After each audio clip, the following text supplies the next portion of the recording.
Hi, I'm Olaf, and today we're gonna make Snowball cookies. Also, these cookies are known as Russian tea cakes, Mexican wedding cookies, and a whole bunch of other names. Like seriously, every culture in the world has a version of these cookies. Let's get to making this assorted cookie that's basically butter, sugar, and nuts with more sugar. It'll be awesome. All right, so let's talk about what we're gonna need for this recipe today. Well, we're gonna need some butter, and it's going to be softened. We'll explain that in a second. You're going to need some powdered sugar. You're going to need some nuts. Now here's the thing, the nuts are finely chopped, and the bag of nuts you got should already be chopped up. And depending on the culture, you can pretty much use almonds, walnuts, pecans, pretty much any type of traditional nut. Not peanuts, because peanuts aren't a nut, they're a bean. You're going to need some salt. You're going to need some vanilla. I think I said flour already. Salt, yeah, you need your measuring spoons, you need your teaspoon, and you need your tablespoon, and you also need your quarter teaspoon. And if you have a flour sifter, get a flour sifter. If you don't, that's okay. It can still be done. And then you're going to need some sort of spoon and your tray with some parchment paper on it to keep it from sticking. So let's go ahead and get started with it. First thing you gotta do is you gotta take your butter and you need to soften it. How do you soften it? Well, stick it in a bowl that you're going to be using overnight. Butter's not going to go bad as long as it's not, well, it's just not going to go bad, okay? As long as you remember to get it sometime. And I think we put this in this morning, and when it's softened, just be very careful here. We're just going to go ahead and open it up. First butter.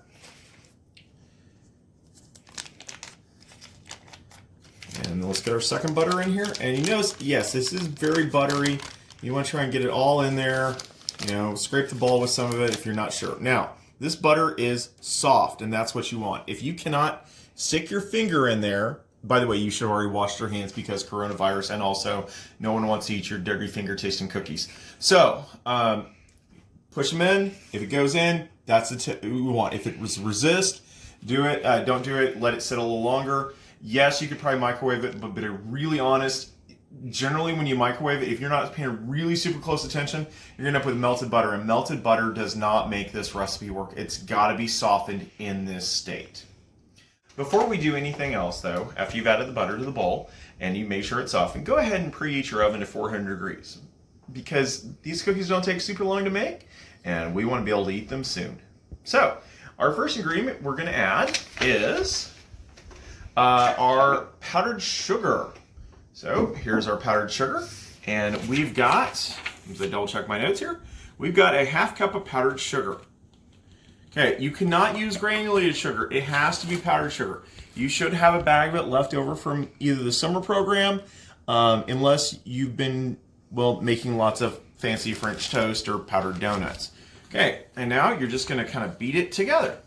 All right, so you want to go slow in the initial thing because you do not want powdered sugar going everywhere.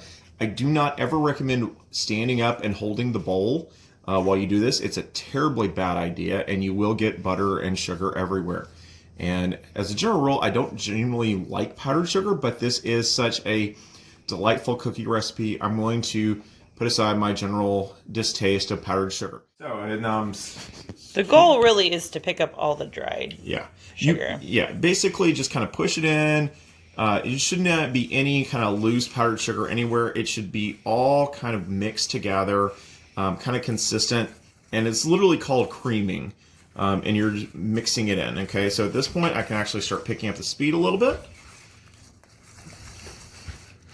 Okay, you want to make sure it's all incorporated. There is no way to overmix butter and sugar, okay? You're just going to make it lighter and fluffier, and ain't nobody going to have a problem with that. Once you've stirred it for a couple minutes, it should look like this. Your main thing is you just want to make sure it's all incorporated. You don't see any like clumps of powdered sugar hanging about. And go ahead and take a picture of it. So this is just the powdered sugar and butter creamed together picture. All right, now we're going to go ahead and add our teaspoon of vanilla. Remember, don't do vanilla over the actual mixing bowl. Do it over another bowl or plate or something. And I got my teaspoon here. And I double checked it and said TSV, so it's teaspoon. I'm just going to go ahead and add it to that. And now I'm going to go ahead and mix it up some more. Okay, and you're just going to mix it until it's kind of incorporated and blended through. Start slow, and you notice it's kind of making the bowl a lot slicker, and that's fine. You're just going to keep doing that. All right, so we went ahead and measured out 2 1/4 cups of flour, and it's sitting in my sifter here, and we're going to go ahead and add a 1/4 teaspoon of salt. So remember, don't do it over there. You're going to add it to it. And what we're going to do is we're now going to sift it in to the bowl. And I'm just going to sit here and do this. Now, the nice thing about sifting is sifting makes everything a little lighter and fluffier. And it's not required for every recipe, but for this one, it definitely is not required, but it helps quite a bit. And so you're just going to keep on going until your sifter is empty. If you don't have a sifter, you can always use a sheet of printer paper and just kind of lightly dust it in as well. If anyone needs to know how to do that, I can show you how to do that at some later point, or you can just message me and be like, I don't know what to do. But this definitely does help. Okay. Got your flour in here. You're going to very slowly start to incorporate it. You do not want to go fast here. This is where things go terribly, terribly wrong. Okay, you're just going to go, and this is going to take you a few minutes. You're just going to basically keep stirring until it's all incorporated together. All right, so at this point, we've incorporated the sugar, the butter, and the flour together to a point where it's kind of crumbly. Now, we're going to move into our next step, and our next step is we're going to keep kneading this together, and we're going to move to our hands. Now, I've already very much cleaned my hands, and so we're going to go ahead and start kneading it. It feels kind of like Play-Doh, and we're just going to kind of mix it together with our hands and fingers. Please make sure you've completely washed your hands, because nobody wants cookies that taste like wherever your hands have been. And secondly, also make sure you washed all the soap off, because nobody wants the cookies that they're going to eat to taste like soapy magic. It's just not pleasant for anyone. Okay, and you notice we're slowly incorporating more and more. It's becoming a more consistent dough. Okay, jazz hands, jazz hands. All right, so now that you've incorporated everything together, you've kind of scraped the side of the bowl. Your fingers are covered with this. You're going to go ahead and get someone, if you can, to add 3/4 cups of chopped pecans or whatever nut you want. And you don't want to overwork the batter, but we're going to go ahead and we're going to incorporate this. And we're actually at the stage where we're about to start putting these on the cookie sheet. That means fairly soon from now, you can feast on cookies. So at this point, you've got makings of 1 cookie.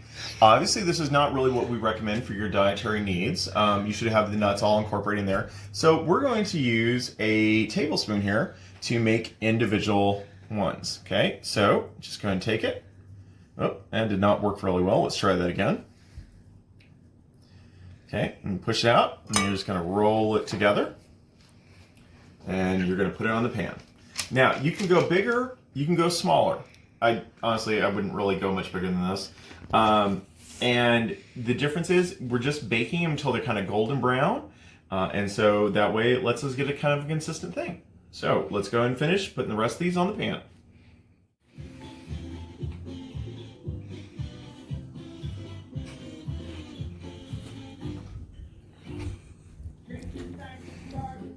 Okay, so I put about a dozen on here. Now you can do them a little smaller, you can do them a little bigger, and I'm going to pop these in the oven for about 10 minutes and see how they look, and they may go as long as 12 minutes. Make sure you take a picture at this stage before they go in the oven. So this is your second picture. You will have leftover batter if you're only doing a dozen at a time. And so just be aware of that. You can just stick it in the fridge. There is no egg in it, so if you really want to, you could take a little bite of it and no one's going to judge you for salmonella. Unless you didn't wash your hands. Last step you have to take before putting them into the oven. Now that you're in your most festive sweater, your cookies will taste 25% more delicious. So it goes into a 400-degree oven? It goes into a 400-degree oven for 10 minutes. And so in 10 minutes, we're going to take a look at this. Now just admire my sweater. It's fabulous. Much as I am. We pull these out for about 12 minutes. They're a little overdone, but they're going to be great still. So I recommend definitely keep an eye on that 10-minute look. They're a little more golden than I want. You're gonna let these set for 5 minutes, and after 5 minutes, we're gonna roll them in their first batch of powdered sugar. Wondering about this hand. I was involved in an unfortunate baking accident, and I had my hand replaced with an oven mitt. So now I fight justice as the mitt of justice.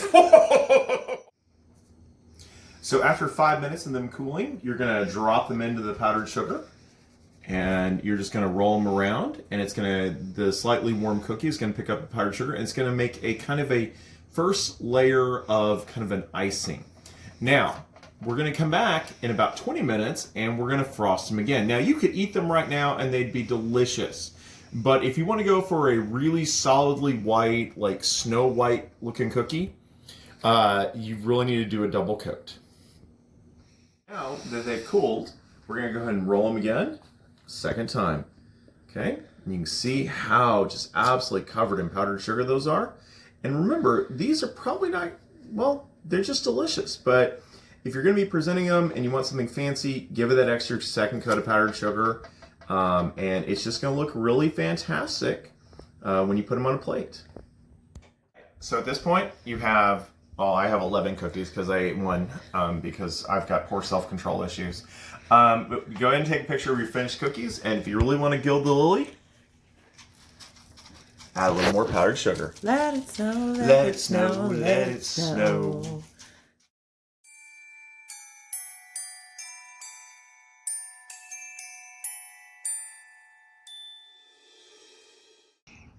Well, now you got your snowball cookies, or your Russian tea cakes, or your Mexican wedding cookies, or whatever name you want to call them. I personally call them delicious. Have a Merry Christmas, and I hope these show up at one of your Christmas parties or events with family, or if you feel like just sitting at home Netflixing and eating the entire batch yourself. I ain't gonna judge. 2020 has been a rough year. Celebrate with a cookie.